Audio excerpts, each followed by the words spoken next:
dos hechos clave han marcado la historia económica reciente de El Salvador. La primera, la dolarización.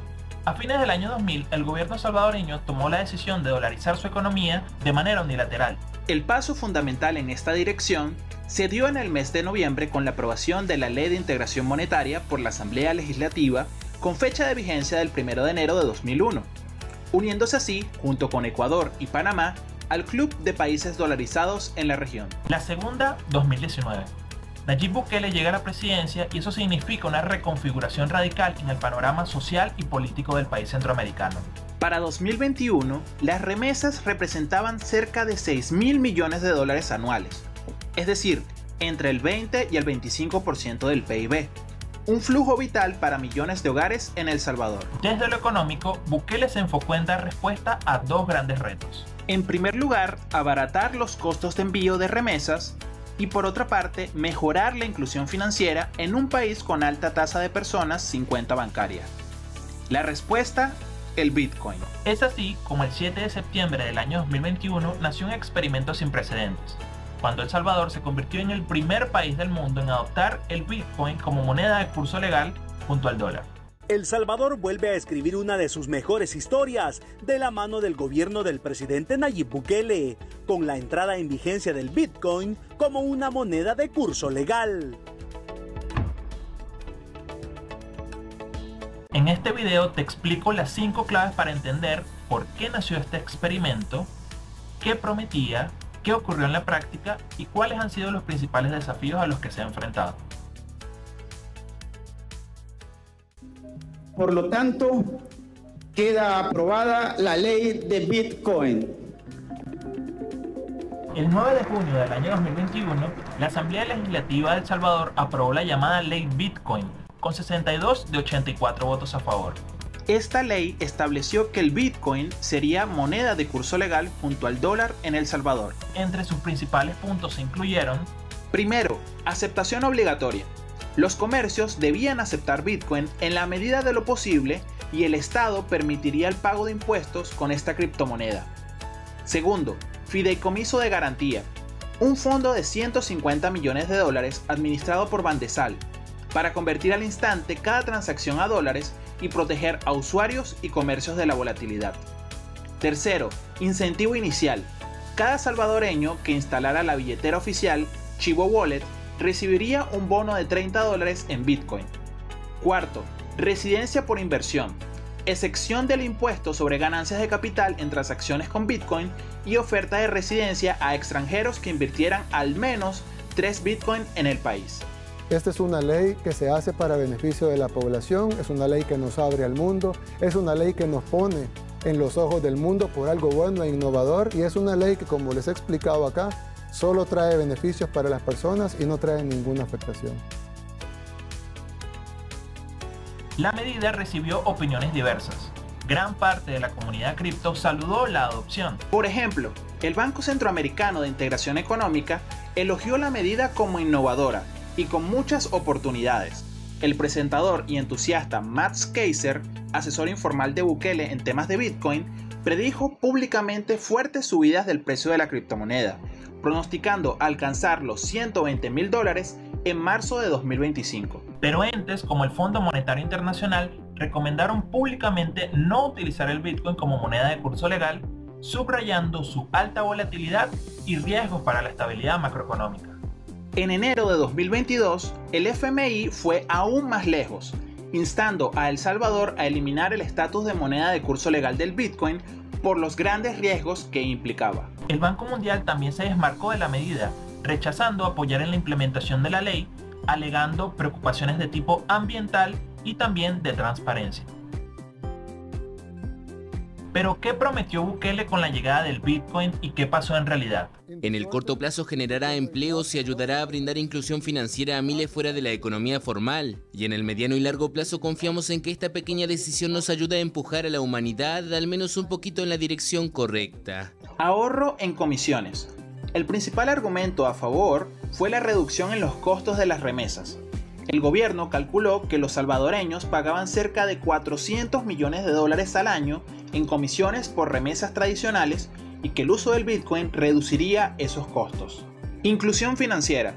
Con más del 70% de la población sin cuenta bancaria, Chivo Wallet, el monedero digital lanzado por el gobierno, pretendía masificar los pagos digitales. En febrero de 2022, un estudio de la Universidad de Yale indicó que 68% de los hogares salvadoreños conocían la billetera y que el 78% la había descargado. También se planteó que la medida atraería inversión extranjera y turismo criptográfico.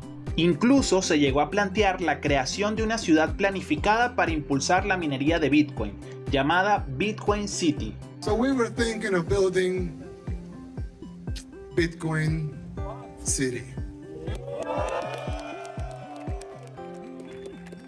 El lanzamiento del archivo Wallet en septiembre de 2021 se vio marcado, sin embargo, por ciertos desafíos técnicos. Por ejemplo, usuarios reportaron problemas para retirar el bono inicial. Otros reportaron transacciones que se quedaban atoradas y de constantes demoras en pagos básicos. Para fines de 2024, solo el 8% de la población había usado Bitcoin para pagos cotidianos. El incentivo fue primero con un bono de $30 y existen estadísticas que dicen que más de la mitad de la población salvadoreña bajó la aplicación, sobre todo para canjear el bono. Luego de hacerlo, la gran mayoría dejó de usarla. Encuestas de PIMNTS mostraron que menos del 2% de las remesas se enviaron vía Bitcoin en el tercer trimestre de ese año. Además, 9 de cada 10 salvadoreños admitieron no entender bien qué era el Bitcoin antes de la adopción. Ese de que mi nieto me explica, pero como algo así en estos momentos como que no me interesara, ¿verdad? Fíjese que un poco le entendí yo lo que dijo el presidente ese día que estaba la cadena ahí, pero todavía muy bien no se me ha quedado. Estos fallos técnicos en el lanzamiento minaron la confianza. De hecho, muchos ciudadanos prefirieron simplemente seguir transando en dólares o recibir remesas tradicionales. Estas evidencias indicarían que pese a las millones de descargas del archivo Wallet, el cambio no logró su objetivo de masificar los pagos digitales en la población. El impacto en la estabilidad macroeconómica ha sido clave. La adopción del Bitcoin en El Salvador coincidió con un periodo de alta inflación a nivel global. El FMI reportó que en 2023 la inflación en El Salvador escaló al 7,25% anual, muy por encima de su meta y de niveles prepandemia. El endeudamiento público también aumentó. Según el FMI, llegó al 85% del PIB a fines de 2021. Sin embargo, tras la reestructuración de deuda con bonos soberanos, la relación deuda-PIB comenzó a caer, ubicándose alrededor del 59% en 2024. Esto se logró combinando refinanciamientos y disciplina fiscal, y llevó a agencias como Moody's y SIP a mejorar la calificación soberana. Por otro lado, el entorno macro se vio afectado por la alta volatilidad y la pérdida de confianza, ya que el mercado, al haber adoptado el Bitcoin, percibió mayores niveles de riesgo. Los rendimientos de deuda subieron y los mercados mostraron nerviosismo, especialmente cuando el FMI pospuso en 2022 un préstamo clave debido a la política con criptomonedas. Esto motivó a que las agencias evaluadoras recortaran varias veces la nota soberana hacia grado especulativo. El Salvador retira el Bitcoin como moneda oficial del país. Su presidente, Nayib Bukele, ha tenido que ceder ante las presiones del Fondo Monetario Internacional para poder recibir un crédito de urgencia. Tras diversas presiones, en enero de este año 2025, el Congreso salvadoreño aprobó diversas medidas que reformaron la obligatoriedad del uso del Bitcoin a nivel nacional y además suspendieron las compras estatales de la criptomoneda.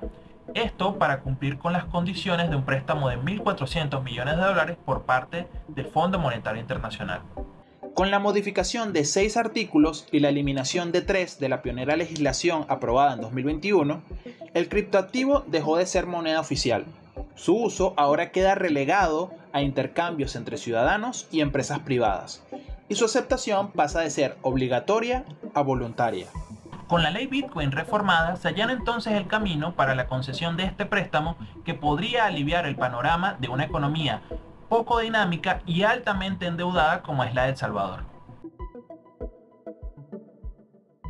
En conclusión, la experiencia ha mostrado desafíos técnicos, económicos y políticos. Los datos disponibles sugieren que la adopción del Bitcoin no ha sido claramente beneficiosa para la economía salvadoreña. En teoría se prometieron ahorros en remesas y mayor inclusión, pero en la práctica las remesas por Bitcoin han sido marginales y el ahorro real en comisiones parece nulo. De hecho, varios reportes de organizaciones no gubernamentales indicaron que las transacciones en Bitcoin resultaron incluso más costosas que las realizadas por canales tradicionales. Las finanzas públicas han sufrido costos directos.